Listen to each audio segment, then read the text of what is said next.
Garland Nixon here with Dr. Jim Kavanaugh, and we are down to hours, I guess, before the end of the so-called ceasefire. Let's talk. We're not.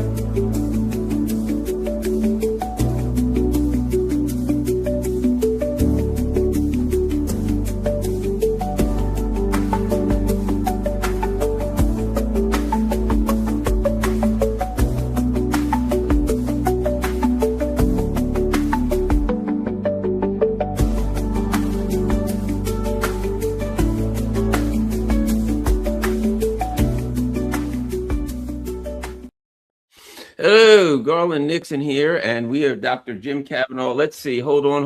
Live updates. Let me see something. Yeah. I think he extended the ceasefire. Trump he extended it. Let's see. U.S. President Donald Trump has announced he will extend the ceasefire with Iran until its leadership comes up with a unified proposal while maintaining the naval blockade. Until they're never going to come up a unified proposal. First of all, they already got a unified proposal. Here's the unified proposal. You go straight to hell. That's the unified proposal. So, it's interesting, Jim.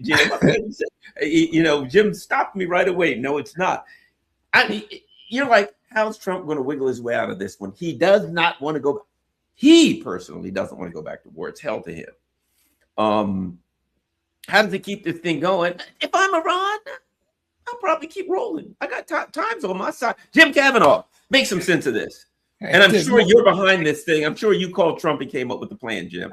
Absolutely. It's all down to me. I called him and told him what to do because he will listen to the last press he spoke to. Yeah. This is the problem. Actually did meet Donald Trump once. I used to play poker at the Taj on a walkthrough. Anyway, who the hell knows what the hell's going on? Look, a lot of people don't want this to happen. The Pakistanis clearly don't want this to happen.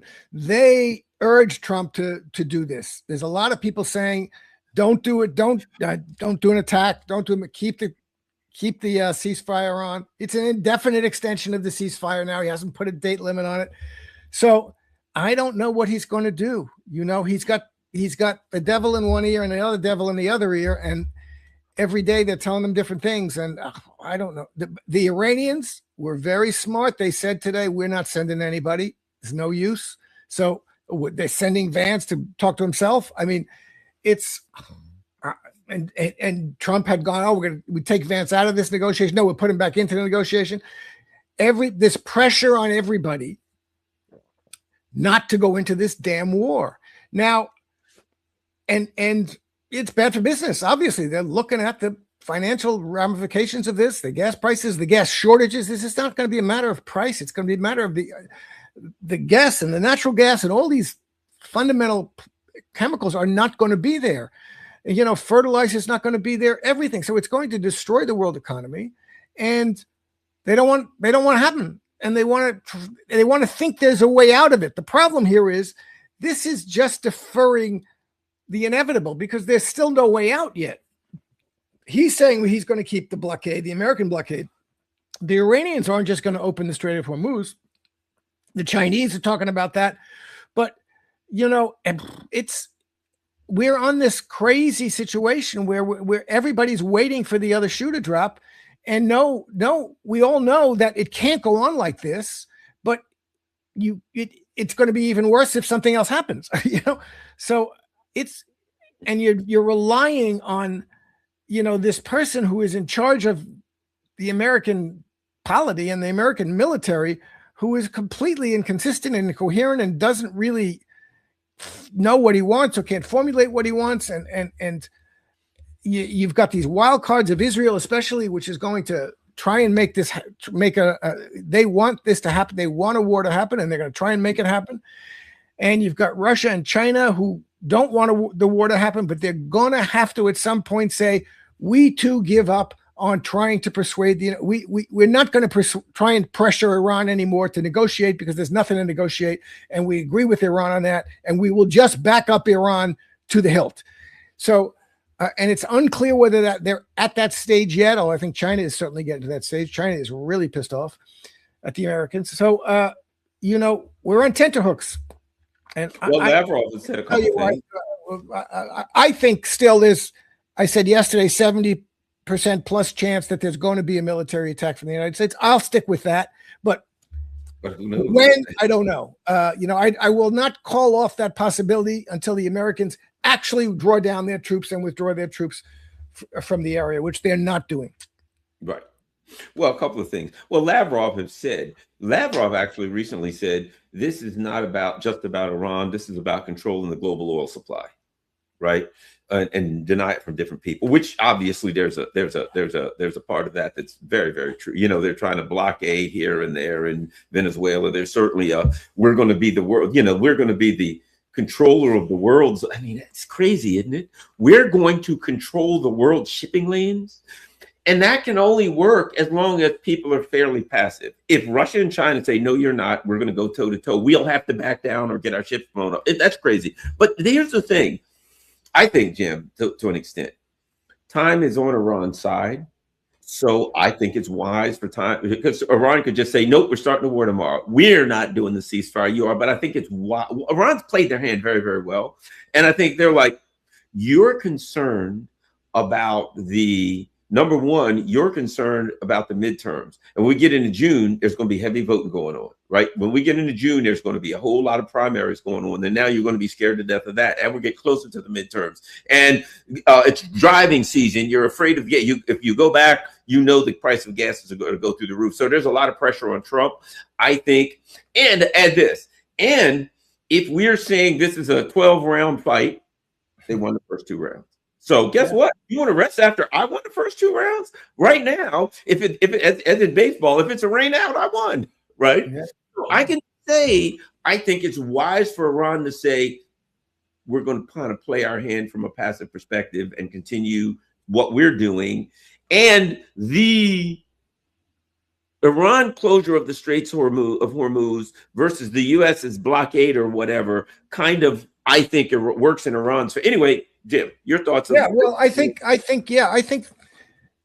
the longer this goes on, the harder it's going to be to get into it. The more doubts and confusion and resistance about it is going to grow in the United States and in the Western countries, even. And they don't want to get it. And in the Asian countries, China, Pakistan, and in the Gulf countries, they don't want to get back into this, right? Because Morandi was on there today on Twitter today saying the Gulf countries better get ready to evacuate, because we're going to hit all the desalination plants. We're going to hit everything there. So the Gulf states don't want this anymore, and the Iranians are in a fine position because they do control the Straits of Hormuz, and they can say Chinese ships are getting through, Russian ships are getting through, any ships that are friendly with us are getting through, So and they can say we're not disrupting the closing down the oil supplies from the Persian Gulf. We're just managing them in a way that is not to our detriment. Not even, it doesn't have to be to our benefit, although it collects some money on it too. Nobody really cares that much about that. $1 million a ship is a couple of penny a penny on a gallon. $1. What do they hold? A lot of those ships hold 2 million barrels, so it's $1 a barrel. They ain't worried about that. It's a penny a gallon or something. So that's not really a major thing. But they started mining again today or yesterday. So the Iranians, everybody's rearming, but the fundamental problem for the American attack is still there. It's geographic. The Iranians have enough military power and will have even a little bit more with which they can hurt the Americans badly in any kind of attack. And that's not going to change. And the Americans cannot support, cannot abide any kind of casualties, which will happen in an undeniable way. So the longer it goes on, the harder it's going to be for the Americans to get involved in it. And as you say, the political situation in the United States is going to get more and more resistant to that. So but the big problem is the wild card of Israel and what they're doing, because they're going to do everything they can to, they're going to break that ceasefire. They don't pay attention to the ceasefire in Lebanon. They're going to do things that are outrageous.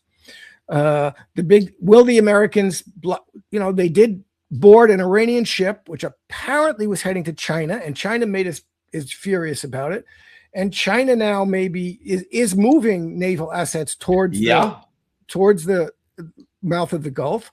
And so there's a potential clash threatening, as you mentioned, with China and or Russia in Cuba. Russia's going to, now the Chinese and the Russians are saying, look, there's no more international law. There's no more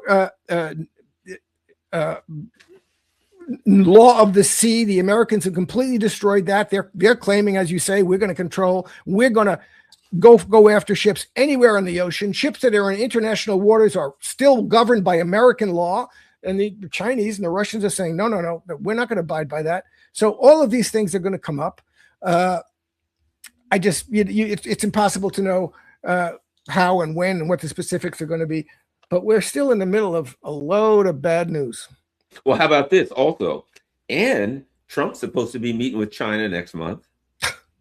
Right? He's supposed to be meeting with them. How's he going to meet with them? Under these circumstances, I don't know. I can't believe that's going to go. That's going to happen.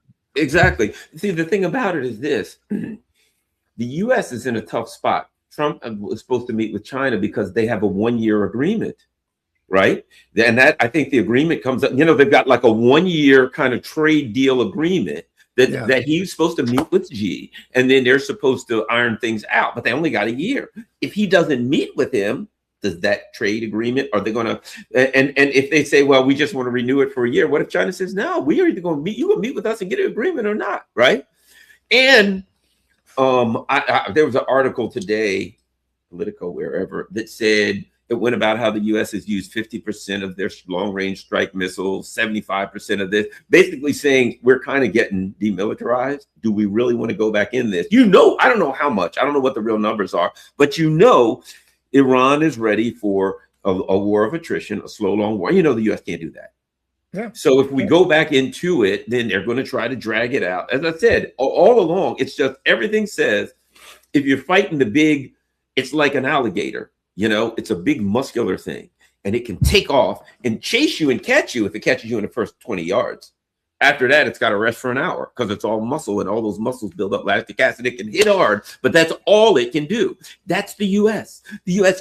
we're going to hit you with a hard slam, but we can't. After that, we can't fight a long fight. Yeah.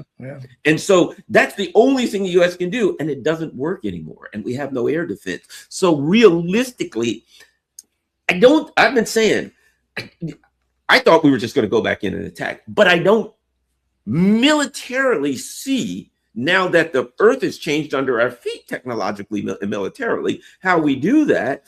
I don't see how we get a deal, a quote deal, that word. There's supposed to be treaties and things like that under international, but a deal, as Trump calls it, because Iran keeps saying, you're asking for crazy stuff. You ain't getting it.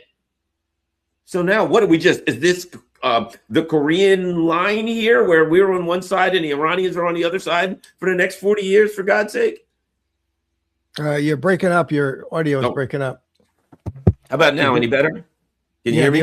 Yeah. No, I was just saying, is this like the Korean demarcation line where we're on one side of the Straits of Hormuz and Iran's on the other side for the next 100 years? Well, yeah.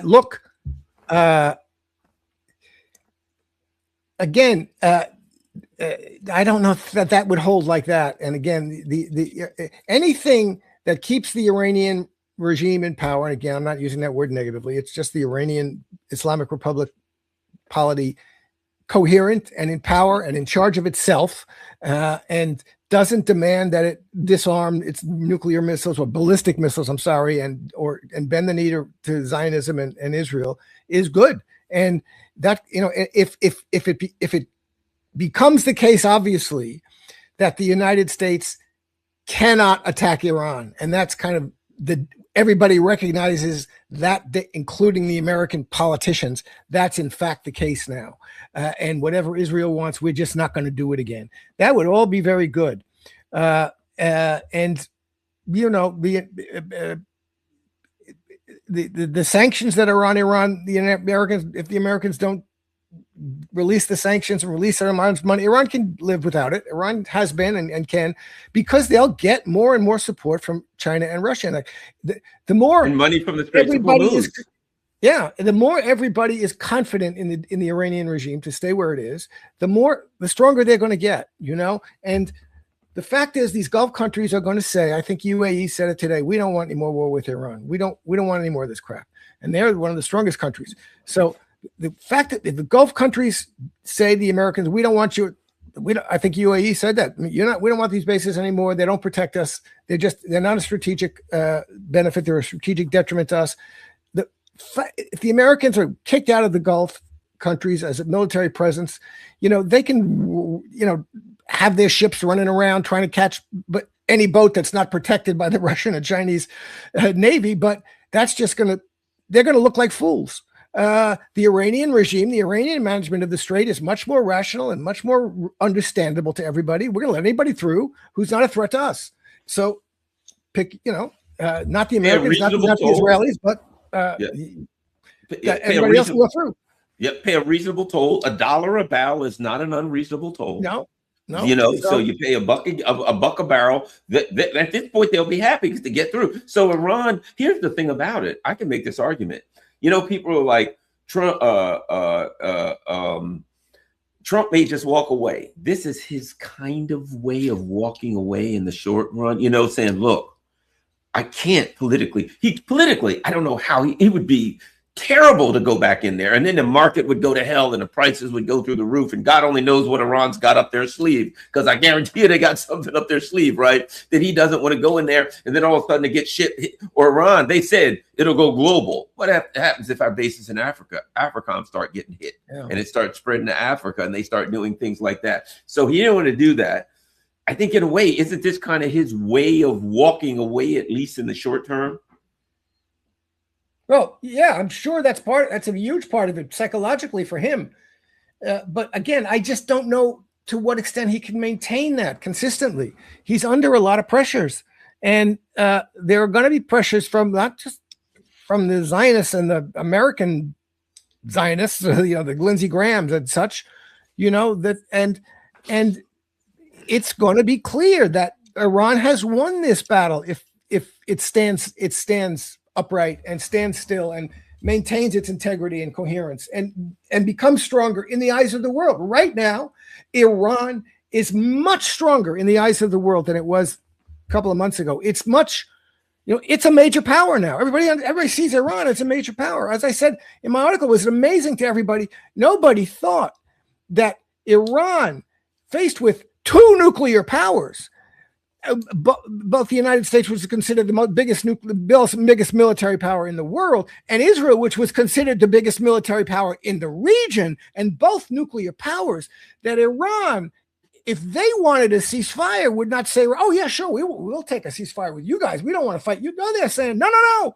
we're not interested in having a ceasefire with you. We're ready for a fight with you. And they are, and they've demonstrated it. So Iran now suddenly, Israel's not the biggest the most powerful country in the Middle East anymore. It's not. It's got the nuclear weapons, but what can it do with those? What will they achieve for it at the end of the day? So Iran has suddenly made itself, from a middle power. It still is a middle power in some sense, but it's a middle power with enormous power and influence in the region. And where it is, it's able to dominate its place, its geography, its area.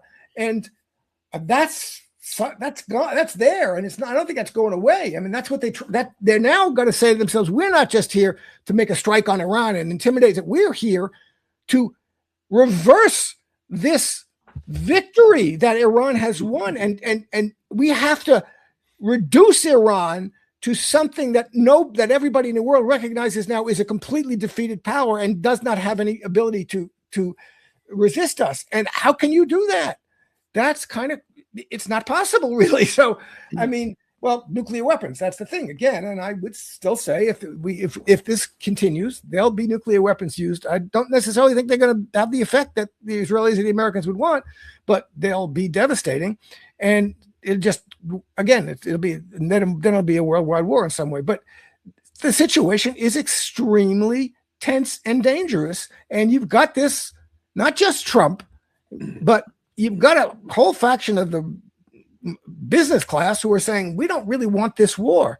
And so what are you going to do about it? I don't know. And then you've got the other on the other shoulder, you've got the Zionists and the anti-China people. Well, I don't see how this helps China. It doesn't hurt China. But, at the end of the day, China's now, they're giving up on the United States as any kind of interlocutor. That's why I can't see Trump going to China, because what are we going to talk about? Clearly, Trump is not someone you can trust for anything, not just because he's a liar, but because he doesn't even understand what the hell he's doing.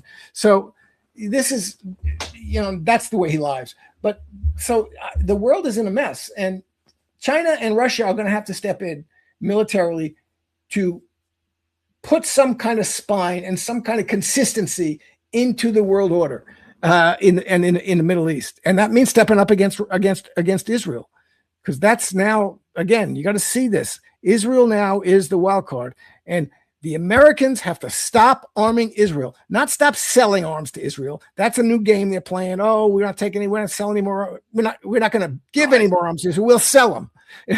They have to stop.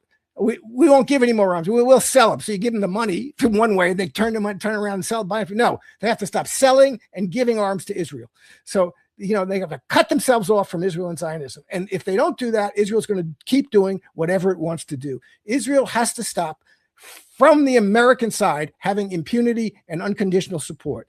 And when that happens, then things can change. There won't be peace in the Middle East until Israel is defeated and is forced back into a cage.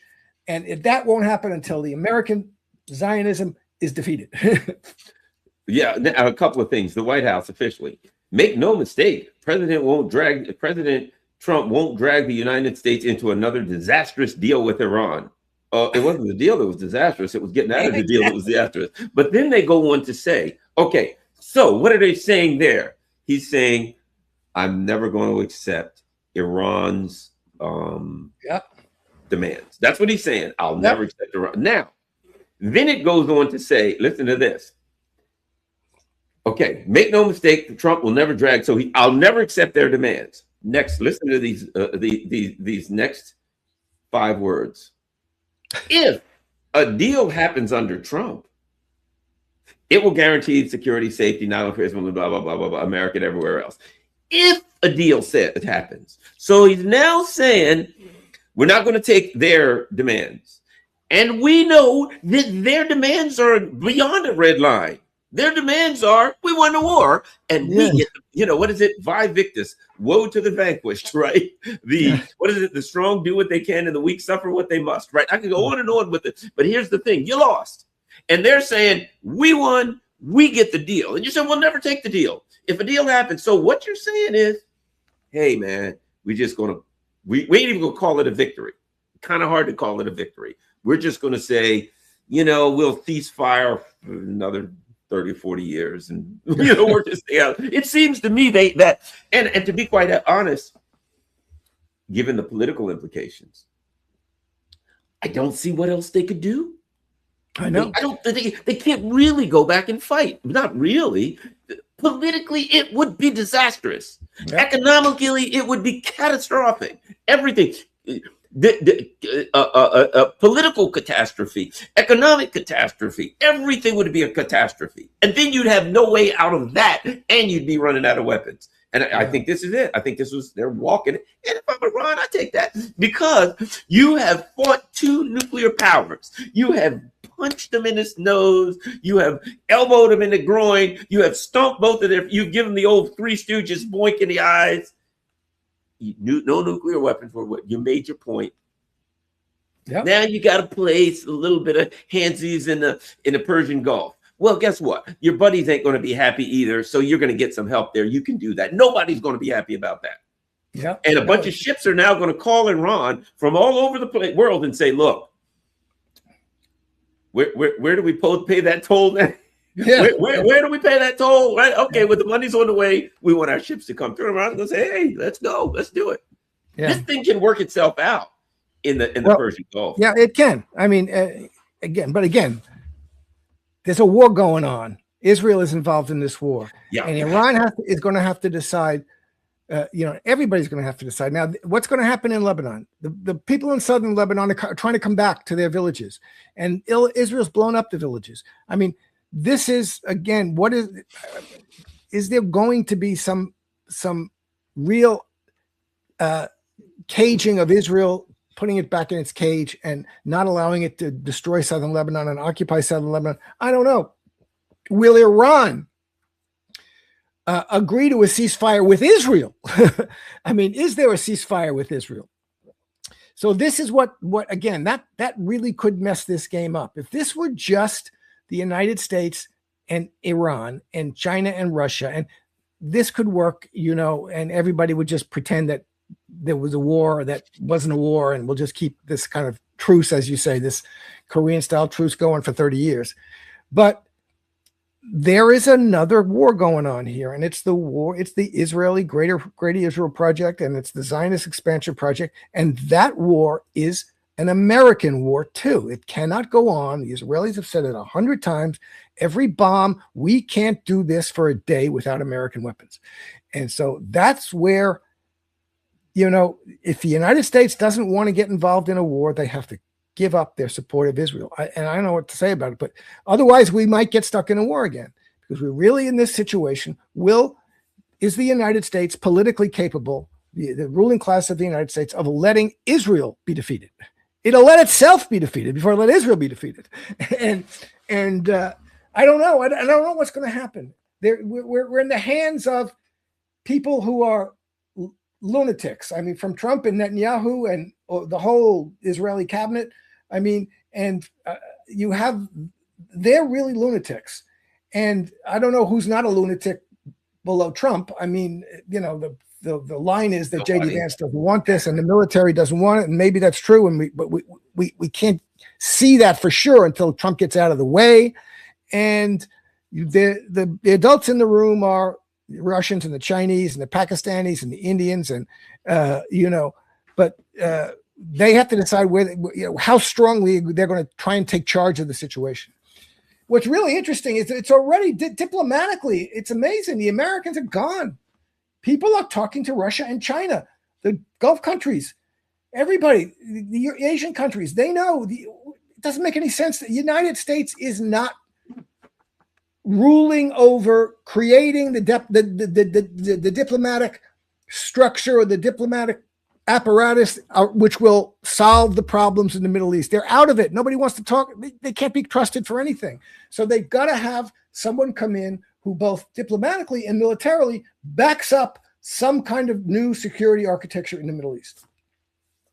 Yeah, I think you're right. And I think what happens now, you know, it's going to be interesting. As you say, look, the wild card is Israel. What the hell they're going to do, we don't know, right? But I think that, what was I going to say? I think that notwithstanding the Israel issue that is going to have to be resolved, and they're going to do something crazy that's going to, God only knows, maybe start the war back up. But I think now, I think there are plans. I think China and Russia will probably, and I'll say this, the GCC countries, there had been apparently, I know you heard this, that there were certain ones like Saudi Arabia and others saying, finish them, keep going, finish them. I don't know how they're going to finish them when they were losing, but okay. And you got to finish the war because they committed themselves to a point that there's no way back, right? But now that it's clear the U.S. took a licking and ain't going back for a second helping of that, I think the Gulf countries are now really going to be looking. And I think now something Alexander McCourse had talked about, and that was Russia and China trying to get some kind of a deal. I think the Gulf countries are going to be looking around to survive. Yeah. And, you know, look, they're used to latching themselves onto a big world power. Yeah, I think they got to call Iran. I mean, they have to, because they're sitting in the middle of this thing. And if the U.S. says, okay, we're going back in and blow up this or that, then they get flattened in the middle of the summer. So they have to call Russia and China and say, hey, man, we need some stability. How can we even start? First of all, tens, if not hundreds of billions of equipment wiped out. To even start rebuilding it, they have to have the security that it won't be blown up in 2 weeks. So they've got to say to Russia and China, look, we want to start rebuilding some of this stuff, but we need some kind of a security guarantee. Yeah, that it ain't going to start back up. Because why the hell would we rebuild this in 3 months for 3 months and spend $10 billion and then it gets flattened again? We got to have security guarantees, or we can't even rebuild our stuff. And the world is saying we need them to rebuild that stuff right away. Yeah. Look, exactly. It doesn't make any sense to keep rebuilding things so it gets blown back up again. That's what the Americans and the Western countries did to Lebanon and Gaza. You know, every time the Israelis blew it up, oh, we will build it, and then the Israelis come in and blow it up again. And they're talking now about, I think it was $17 or $70 billion to rebuild Gaza. What for? If you're not going to have a serious guarantee that Israel's not going to blow it up again, what are you rebuilding it for? And this is what has to happen. You have to have stability and rationality in the Gulf, in the whole area. And the Gulf countries know this. That's why they have been talking.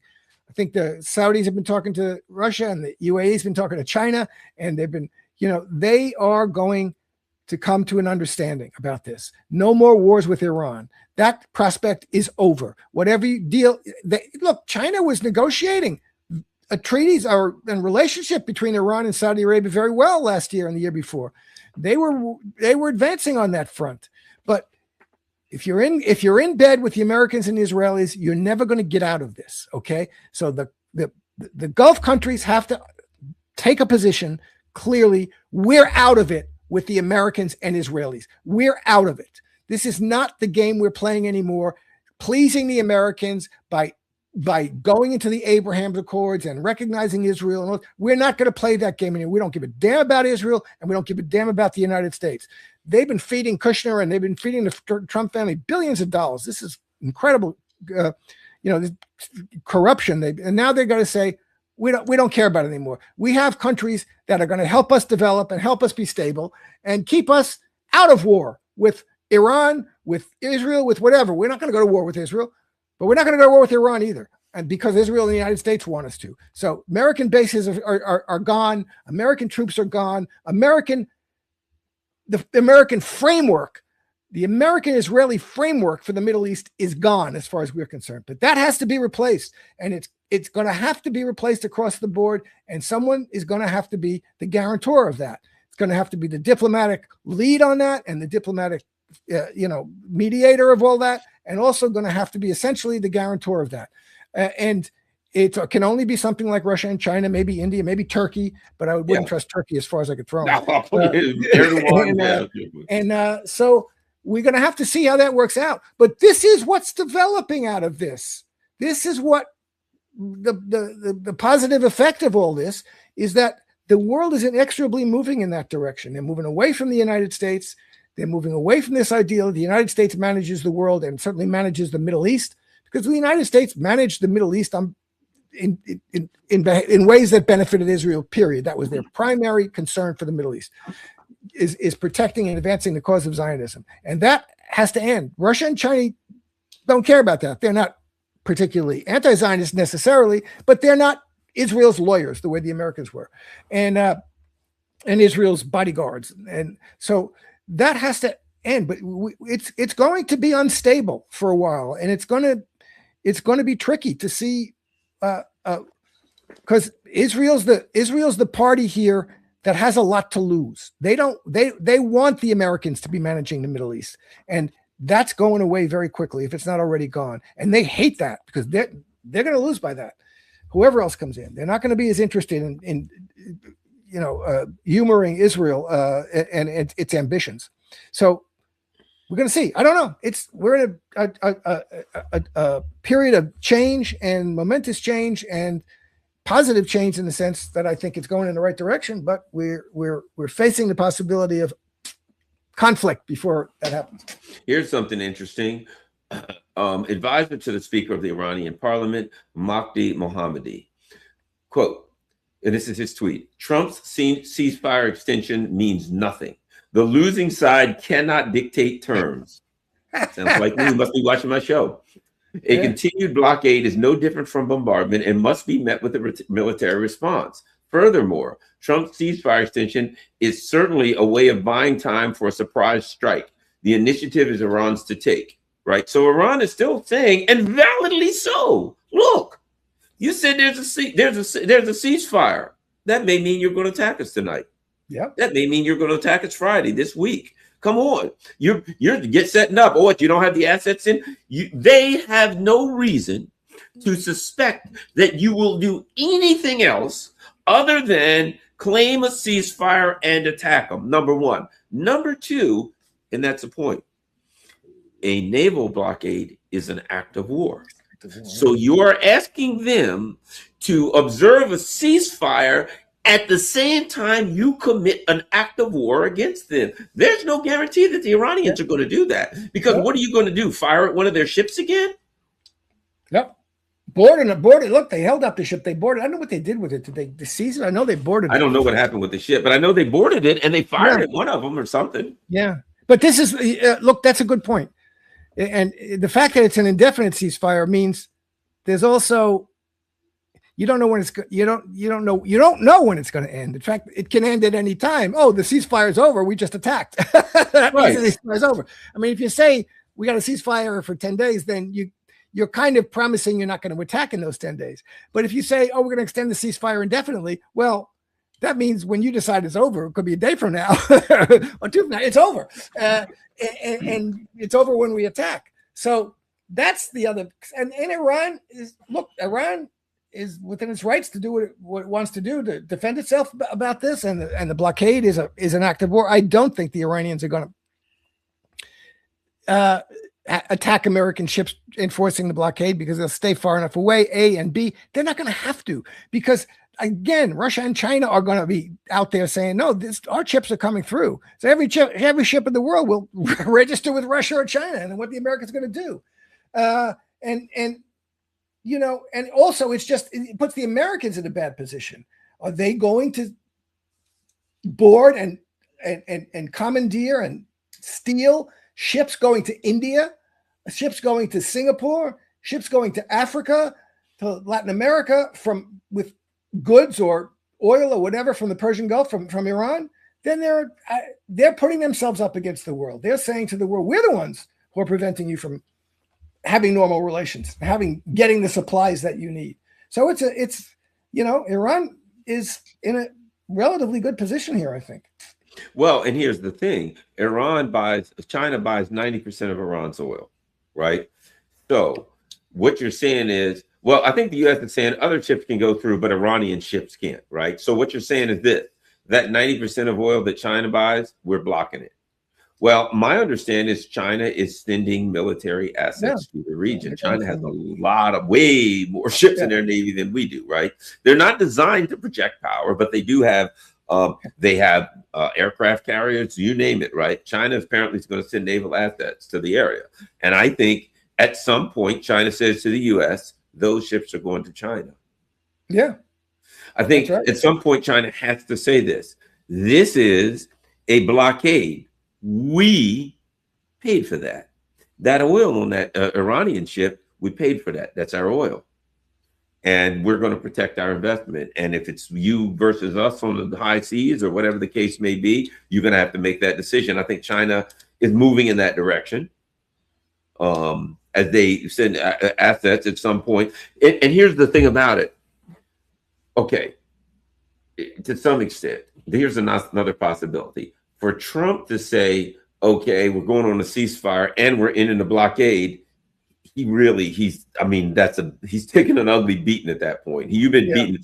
I think, how about this? Trump says, all right, we're doing this and we're keeping the blockade. And then a week or two later, he says, this blockade's costing us a lot. It's more trouble. And that's what he has to do. The blockade there is to save face. Can't give that up too. But I think eventually he has to, or he's going to have to go toe to toe with China, I think. Well, they're just not going to. They're not really going to enforce the blockade. They'll say the ships are there. He'll say there's a blockade, but he'll, once a month he'll stop a ship going out and board it, and maybe. But effectively, it's going to be known, and he'll let the American military and will let it be known to the rest of the world. We're really not. This is a half-hearted thing. We might make some face-saving gestures to show that there's a blockade, but they won't be strictly enforcing it at all. And so that's possible. That can go on. Yeah, I mean, that may be the best possible thing that's could happen now for the next few months at least. I don't know. It's crazy, but clearly, look, the Americans have backed off. They backed off. They know that's trouble, and they don't know what to do. And Iran has what it wants, right? It doesn't have everything it wants. Doesn't have the sanctions off it. It doesn't have the money. Its money back, but it's nobody's attacking it. Nobody's blowing up its cities, and it's rearmed, and it can do any kind of nuclear enrichment it wants while this goes on. Really, so that's a good point. What is the U.S. going to do? Iran's now enrichment or whatever. What's the U.S. going to do? What are they going to do? Yeah. Don't do this. Shut up. We ain't listening to you. Oh, you want some more? You haven't had enough? Let's do it. Iran is sitting there now saying you came in, you threatened me all these years. Everybody thought you were going to kick my ass. You tangled with me. At minimum, I fought you toe to toe. Most people would argue that I won, but we can go whatever. But you're 5 times my size. I'm not supposed to be able to fight you toe to toe. I fought you toe. I put it like this: I fought you enough that you don't want to come back for a second round. So as far as Iran's concerned, it is a tremendous victory, in my opinion. At this point, where we are tomorrow, who knows? Right now, a tremendous and a catastrophic, humiliating loss that the U.S. empire is trying to find a way to wiggle out of. Yeah. And it becomes more humiliating because Trump keeps saying how he's won everything. Now we've destroyed Iran. They don't have a navy. They don't have an army. They're devastated. They're obliterated. And it's just clearly not true.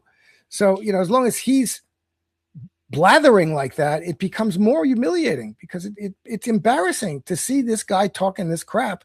What everybody can see is not true. But it is right now. This has been a momentous victory for Iran and for what Iran represents here, which is defiance of the American-Israeli regime in the Middle East. And wow.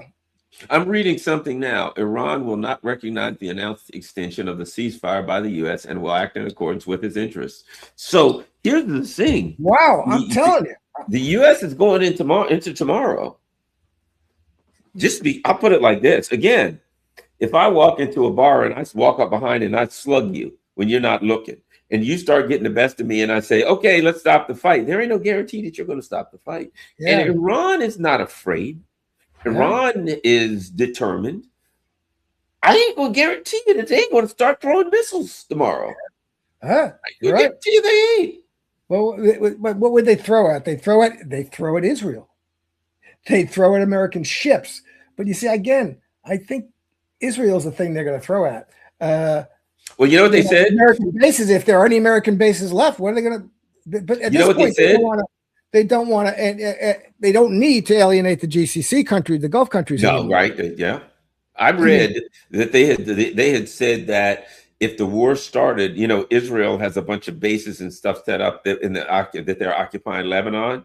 Yeah, that the Iranians said if it started back up, they were going to fire on the Israeli places in Lebanon, that they were going to hit the encampments and bases that they set up in that would be targeted. And I'll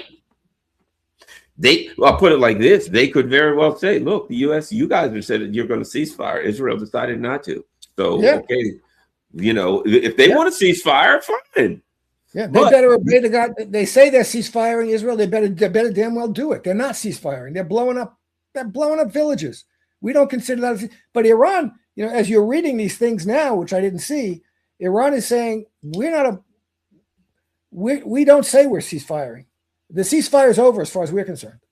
That's what I'm seeing. Iran will not recognize the announced extension ceasefire by the U.S. and will act. Now, it doesn't say, it says will act in accordance with its interests, state TV reports. Again, they're being kind of amorphous there. We're not sure. But they're saying we don't consider ourselves in a state of ceasefire. Yes. The Americans are saying they, but as I said before, the problem, Iran isn't recognizing this amorphous, it's an indefinite ceasefire until we decide that's not a ceasefire. Iran is saying, no, we're not at a ceasefire anymore. We may not attack you, but we don't attack you. It's not because we have promised to have a ceasefire or we agreed to have a ceasefire. We are going to act according to our military necessity without any consideration of ceasefire. So that's a strong statement. And it's amazing. Just the fact that they do that, the fact that Trump has to say, we're going to extend our ceasefire indefinitely. And Iran comes out and says, no, we don't. We don't recognize the ceasefire. We're not in a state of ceasefire. That's the position of strength. And, they're really saying to Iran, we may attack you, so you want to attack us, better do it now. You know, I mean, but you know, I don't think anybody thinks Iran is going to go full on after the American forces, certainly not the naval forces. Maybe they would. I mean, maybe they try and sink an American ship, show that they could, the blockade, you're going to have a blockade, it's going to cost you. I mean, that would be a bold move. But well, but the thing about it is this: the blockade is still an act of war. Yeah, and if Iran says, "Look," they said, you know, as long as that blockade is on, they say, "Look, you got to make a decision. Either we're in a ceasefire or we ain't. We can't say we're at a ceasefire, but we'll still blockade. That means we're at a ceasefire and you ain't. Yeah. And we're winning. Not going to happen." Yeah, well, no, it's an amazing situation, and it has changed the world. It's already changed the world, and nobody quite knows how to deal with it. Certainly, Donald Trump doesn't. Trump. This is Tasneem. Let's see. Trump is a winner. Trump is a loser, but wants to play the role of winner. Mohammed Imanji, editor-in-chief of G, whatever newspaper. America extends the ceasefire without Iran making a request. It means Trump has become a seller who gives credit to someone who is not even ordered. Yeah. Is the naval blockade continuing so the Strait of Hormuz is closed? In short, he doesn't know war. He doesn't know truce either. He just plays loser, claiming to be a winner. That's correct. He's losing and he's claiming he's winning, and that again. It is so bizarre and so dangerous. The extent of that discrepancy, the intensity of that discrepancy between what's happening and what he's saying is happening. On the one hand, it makes you don't have to worry about him. On the other hand, you really do have to worry about him because it's mad dog territory. Now, here's the other thing: the price of oil is skyrocketing. It is. Yes, apparently it's going up. American analysts, oil prices are skyrocketing and the economy is doomed. Trump has that was after Trump's announcement about extending the ceasefire. Yep, Trump has extended the deadline for peace negotiations because basically there was no negotiations. Yeah, they said we ain't showing up. The Iranians did not show up, and neither did JD Vance. Now that people are realizing that Trump has been lying all along, an economic disaster of a scale we have not seen in our lifetime is about to happen. Trump himself said this morning that he expects oil to reach $200. The only reason it isn't now is because the idiots on Wall Street have taken his word that the war is almost over and that we have won. When people realize this is not true, the price of oil will skyrocket, and the rest of the economy will be doomed. See, I said all along, if they went back to war, the market would go to hell and the price of oil would go through the roof. If they went back to war, the speculators would then say, there's no hope. And not only that, the other part of it is, this has been off oil futures and speculation. In reality, the actual price of a physical barrel of oil has been like 150, 60. I think the price still keeps going, and we may look at something horrible without a war. Absolutely. Look, if it's not normalized, if the situation in the Strait of Hormuz is not normalized in some way where commercial traffic is going through there on a regular basis, then the world is screwed up. There's going to be shortages of everything. And again, it's not just a price; it's going to be short. It's going to be rationing. There is already rationing some places in Asia, I believe. And so, and the financial, all the speculators on this are going to go crazy. And as you say, the price of oil right now, the price of actual physical buying a barrel of oil and bringing it, and opening it up is way over $90. It's over $100, $150, going up to $150. And the futures are going to, they can meddle around with the futures for a while, but they will eventually reflect that. And look, the price is up. The prices are up in the United States. It's $4.25 for a gallon of regular. So I don't know what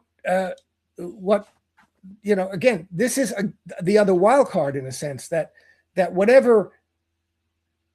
however low level the military confrontation is, the economic crisis that's coming about is powerful and strong.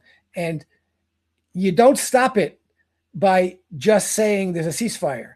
You have continuing the blockade. And we're continuing the blockade. Yeah, and saying there's a ceasefire and having a blockade and having the Iranians mining the Straits of Hormuz. So you don't stop that until you regularize the commercial and political relationships among all the parties there, and everybody's secure that they're not going to be attacked. They can go through, they know what the price is, they know what it is, and the ships can start going through. But that's going to take months. How is it going to be reestablished? That requires the United States and Israel standing down from their attacks on Iran. I'm sorry, standing down and saying, never again will we attack Iran. That's over. And we're far from that. We're not there yet. They're just not doing anything for the moment. But Iran is not going to accept at this point, okay, we'll go back to pretending that nothing's happening and wait till it happens. They want a settlement of the issue, the root causes of the issue, which is American and Israeli aggression, and they want an end to that they can feel is secure. And then everybody can go back. But that's going to take months to work out politically, and therefore many, many months to work out economically. So the world's going to have an economic crisis. Yeah. Oh, there's no way around it. It is set in stone now. And America is going to, maybe have a 2008 South something, and we're going into election season. We got a mess on our hands. And this doesn't, it only helps in that we're not fighting anymore. But people in the next few weeks are going to, as we've been saying, are going to start seeing reality. I think I've been reading, there's a move to get rid of Trump. There's members of Congress saying, look, this isn't about Iran. He's not competent to do his job. I think the calls for Trump, there's going to be a call for this. Get Trump out of the way. And then maybe somebody else can get this thing over. And I think as the prices go up, inflation, deflation, everything, that call will get louder. But this is still the empire, and this is still imperialism. And you don't have a person would have to be a magician. There's no way to fix this because it ain't Trump. But I don't care who you put in charge. They're going to have to drop the sanctions, and they're going to have to give Iran what Iran wants, and they can't do it. And they're going to just have to say, okay, we're out of the Middle East, and they can't really do that. That's right. They're going to have to stop the blockade. And if they don't do any of that stuff, Iran's going to keep the blockade and tighten the noose. What are we? Well, Iran can, as I said before, they can have a reasonable, stable situation where they're letting the ships, most of the world's ships through there. And, they're just not letting American and Israeli and enemy ships through there, and that would not be terrible for the world.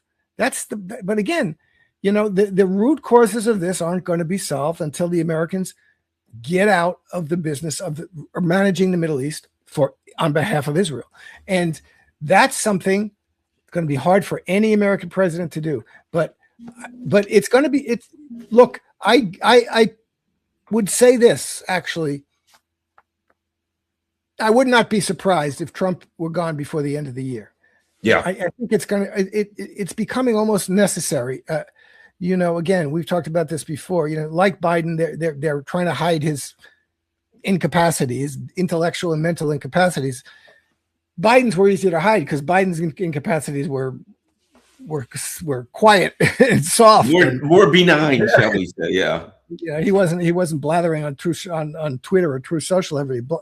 Trump is a blatant loud nut, and he keeps saying things and trumpeting things in all capital letters that give the game away and give the game of his incompetence away. So I it's almost a necessity for the American empire to get rid of Trump soon. And then when that happens, that becomes an excuse of a political crisis here. So therefore we have to kind of withdraw and give up this fight against Iran because it just, I don't know, but blame it all on Trump, of course. It was all Trump's fault. This never would have happened. It wasn't for him. That's right. Michael Tracy, Trump says he'll give some kind of financial bailout to the UAE because he found it shocking they were hit so hard. He thought Iran would only try to strike Israel. Who knew that when Iran said we're going to blow up the hell out of the UAE, that they would have blown up the hell out of the UAE? Yeah. So now what you've got is, now here's the other thing. He's saying that. That's implying that the Americans are calling it quits. That implies that the media, they're like, yeah, well, okay, we're going to take a break here, and we'll help you, and we'll help you. The things that are doing, he's talking rebuilding. In his mind, this war's over. I believe that. In his mind, this war's over. Again, it's over. In his mind, whatever's happening now, the opposite thing's going to happen 2 hours from now. And the UAE, I mean, American people are going to love that. Now we're going to give money to the UAE. We're going to give money to Israel. Now we're going to give money to the UAE, which just gave billions of dollars to the Trump family.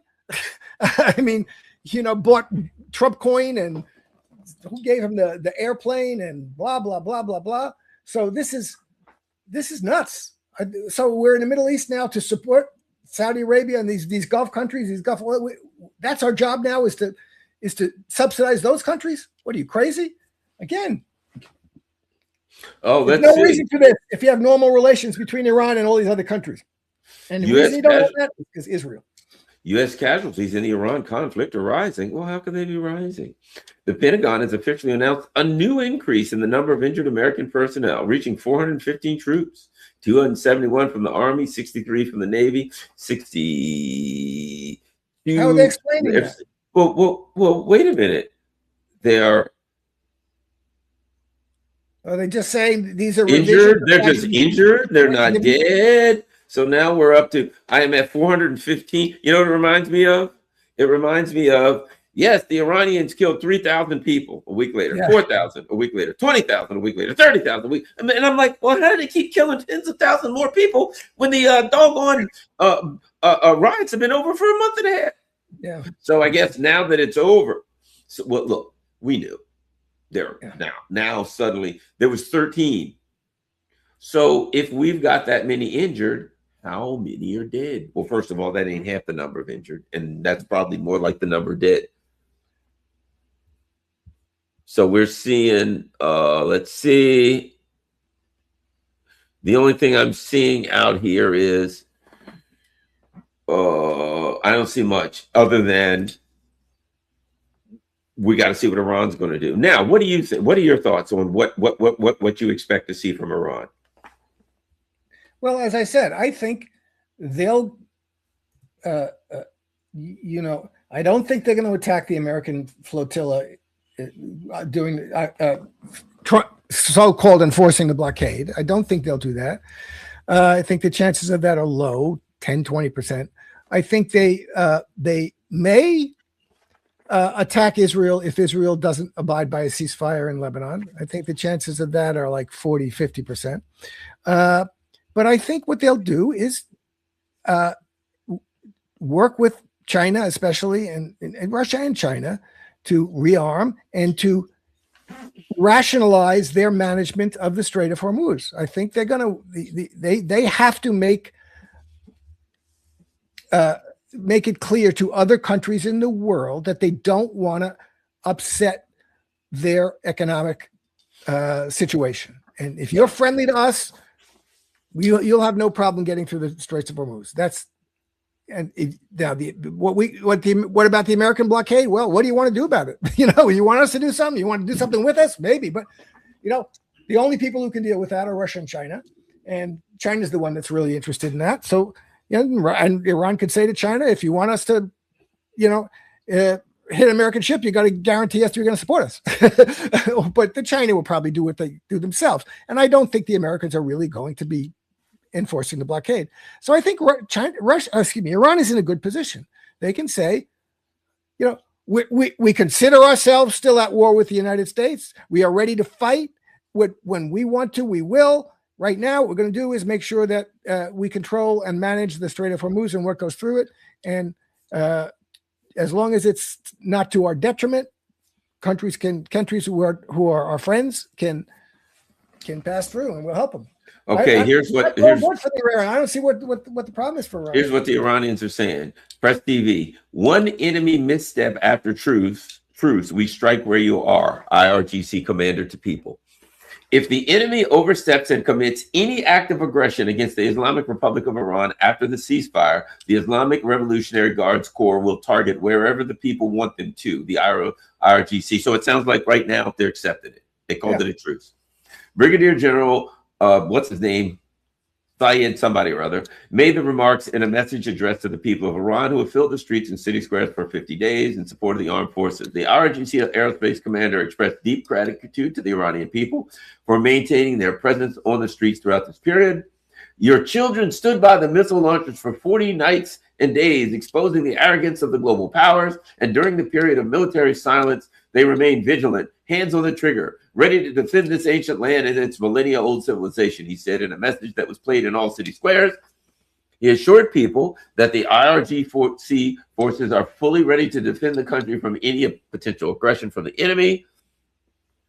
Today, we have come to you to declare our pledge. If after the ceasefire, the enemy oversteps and commits any aggression against this soil, this time our target will be wherever you direct us. He also issued a clear warning to regional countries against collaborating with the enemy. Let the southern neighbors know if their land and resources are used by America to attack the Iranian nation, they must bid farewell to oil production in the West Asia region.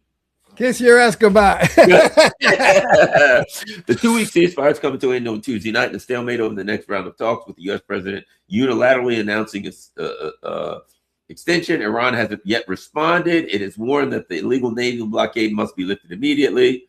And that's that. What do you think of that statement? No, it's great. I mean, that's what they're saying. Look, we're in a strong position. We're not backing off a bit. We're not going to strike right now because we don't want to, not because we're in a state of ceasefire. If anybody oversteps, we're going to hit them hard. Exactly. Look, it's a great position they're in, and I don't know.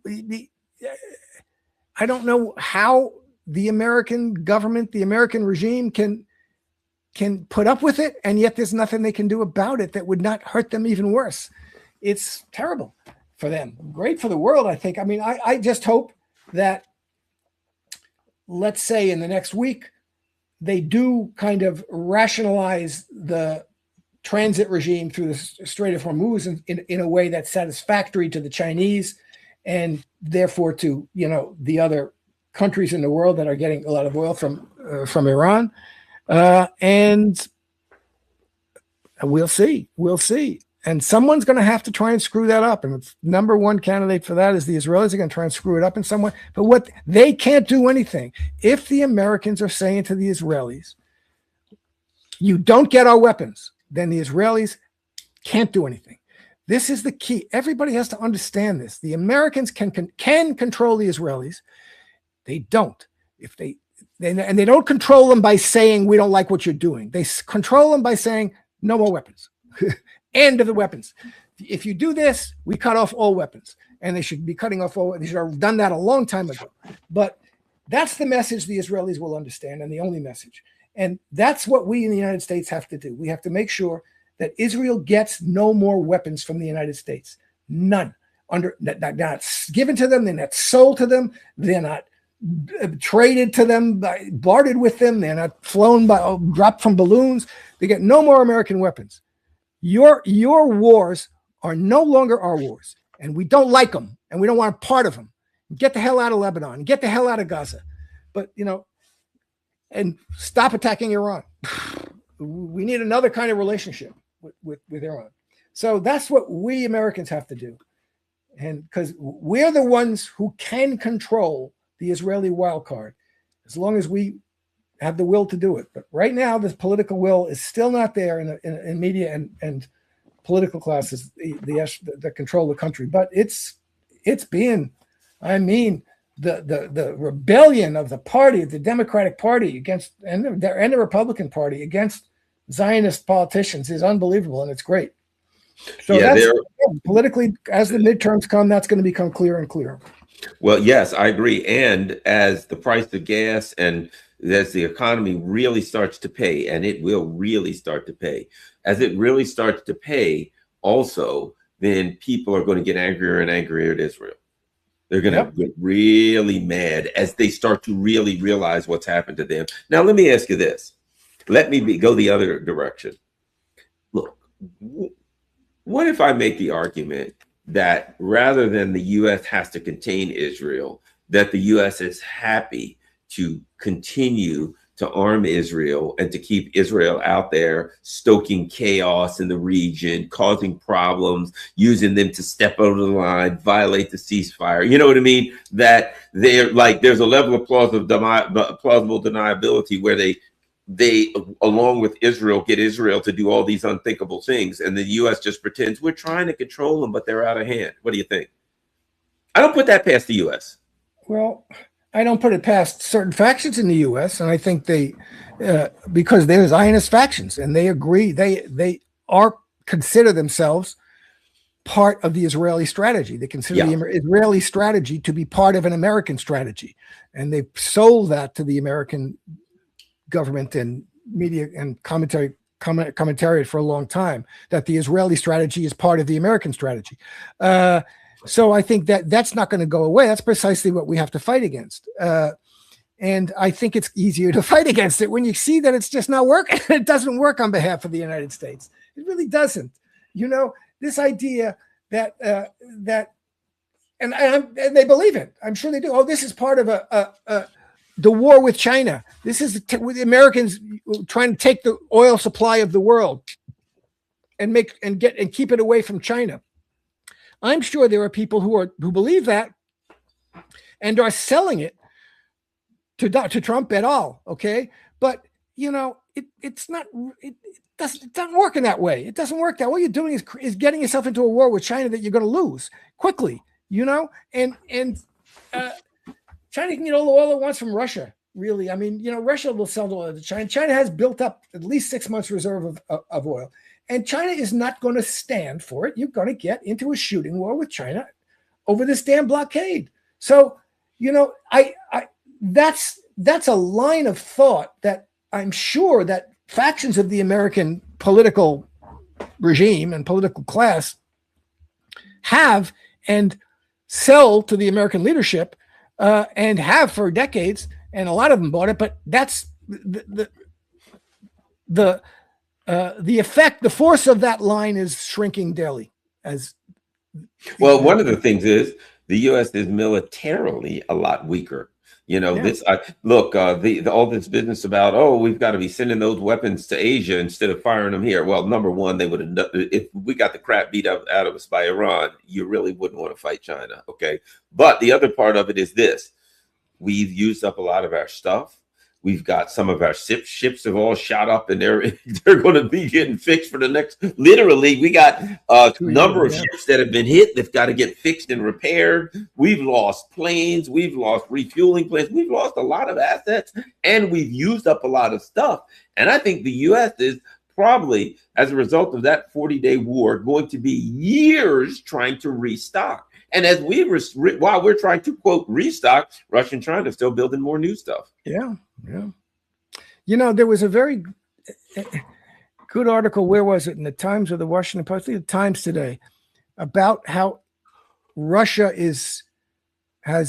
Russian strategy for war making has changed and how effective it is. And it's from someone who's anti-Russian, but they were pretty on target about what Russia's been doing and how their priorities and what they've learned and how they're becoming very effective at arming themselves with effective weapons. You know what I mean? And learning about and using weapons that work on the battlefield, that don't just work on theory and aren't just fancy, you know? And so that's what's happened now. And yeah, the United States is resting on its laurels. It's got this huge defense budget that's oriented towards buying these fancy, technologically superior weapons that are very fragile and require tremendous amounts of maintenance and aren't reliable on the battlefield on a day-to-day basis, because they haven't had to do that for 30 years. They could just bomb the crap out of a country and they'd give up because they have nothing else to do. This isn't the case anymore. Now you have to fight. You have to fight in the air, on the ground. You have to fight at whatever level of daily combat is required for the enemy that you have. And if the enemy is Iran, that is fighting on. Iran has figured out how to set the terms of the battle to its own benefit in the ways that advantage its material that it has built up, and that advantage it take advantage of its advantages in the situation. And it uses them very well. And the Americans don't really know what else to do except bomb because they're afraid to put troops on the ground. They should be. And, bombing a small country with no air defenses and, no other, you can wipe out all their real military power with bombs in the first 2 days. Well, that's great, but that's not what Iran is. And so what are they going to do? And everybody in the world now is facing new realities. Look, just what has happened with drone warfare over the past 5 years is incredible. It's changed the whole scope of warfare. Drones are very, there are all kinds of layers and different capabilities of drones that now, and that's a whole other thing. So, and the United States hasn't been in that. They haven't learned that. The Russians have, because they've been in a war about that for 5 years. And so we're in a situation now where, as you say, militarily, we have the most power, but how effective is it? How effectively can it be mobilized and used? And is it the power that matches the situation? And that's where we're finding out, no, it isn't. Middle power, like Iran, which is a upper middle power. It's a world power now. It's a world power now. The United States to a standstill and maintain its dominance in the region. And the United States, to overcome that, is going to have to engage in a war that it's not ready for. Well, I would argue this. There are different types of world powers. Iran's clearly a world power. Number one, it can defend itself in its own, it can defend its homeland, right? Militarily. What is Russia and China's military set up to do? Defend their homeland. So they can defend their defense. So it can defend its homeland and it can defend its region. It can defend its border and its strategic border extended, right? Number one. It can inflict, and I don't care how powerful you are, if you come in its region, it can inflict so much pain on you in its region that you got to get the hell out of there, right? It may not defeat you, but if you come to his home to fight him, he can hurt you so bad you got to leave. We're kind of like a hive of bees. They're not big, but if you get anywhere near that nest, they can hurt you so bad enough you're going to leave. That's all it takes, right? And they have two strategic checkpoints. They only played one. They only played straight to Hormuz. They could have closed Bab el-Mandab straight. So for all that they done, they still had another ace that they hadn't played yet. And that strategic checkpoint, not only this, not just them doing it, just fighting them. If you go to their region and fight them, that raises the price of everything around the world. I would say they're a world power, not in a traditional military sense that they can project power out of their region, but their geographical location gives them such dominant control of needed resources. They have the ability they could right now shut down the global economy anytime they want to. That's a world power. Oh yeah. Any way you look at it. They are in a very advantageous situation economically. They're capable of exerting a tremendous influence on the entire world economy. So that's a world power.